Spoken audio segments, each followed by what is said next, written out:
All right, I'm on hole number 7, par 3 of the new Acacia reserve holes. These are the holes that are going to be in the summer major, and I picked up this hole in one of the shootouts. So just let's take a look at the video here. Let me turn the volume down.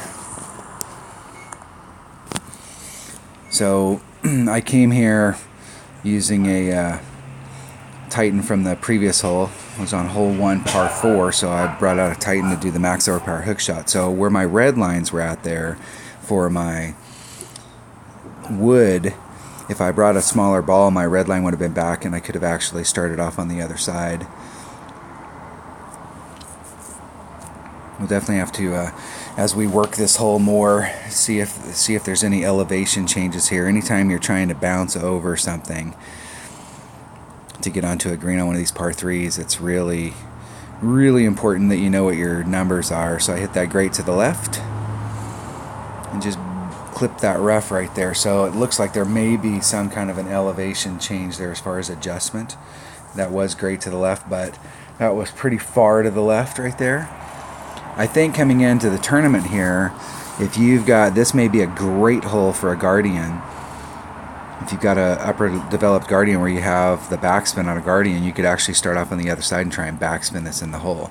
It may not be the best opportunity for hole-in-one, but anytime you're dealing with a par 3 and you have to bounce over a trap and you have to put that trap into play, you've got the rough in front of the trap, you've got the trap itself, you've got the rough on the other side, so you've got to get that distance right. So like our opponent right there, clipping the rough, now they're in the sand. That is a bad place to be on a par 3. So I think as I get this hole more, I will definitely want to explore. You know, if I get on this hole with a smaller ball where my red line for my wood is going to be more kind of like in the sand, that'll put me more in like minimum mid club with a wood, and I could try and backspin it on if I brought a Guardian.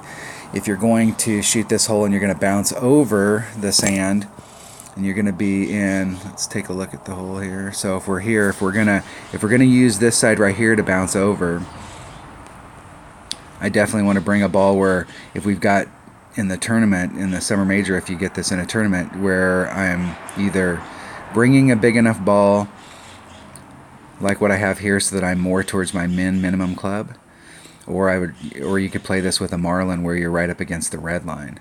If you got tailwind, you'd be able to work it out. So if we ever get this in a tournament and we've got headwind, we've got to be really cognizant of where our red lines are. We may have to bring a bigger ball just so that we have room for maneuver. So if you're hitting on this side right here and you're putting all that stuff into play, that's going to be a little trickier. But in a lot of times when you have this type of hole, that probably will be the better way to go for hole-in-one. But next time I get it, I'm hoping that I have a lower level ball so that I can engage a Guardian and see if I can stick it right on the green, right at the hole, and take all of these traps out of play. All right, that was hole number 7. That's a par 3 in the new Acacia Reserve course, going to be in the Summer Major 2019. Thanks for watching.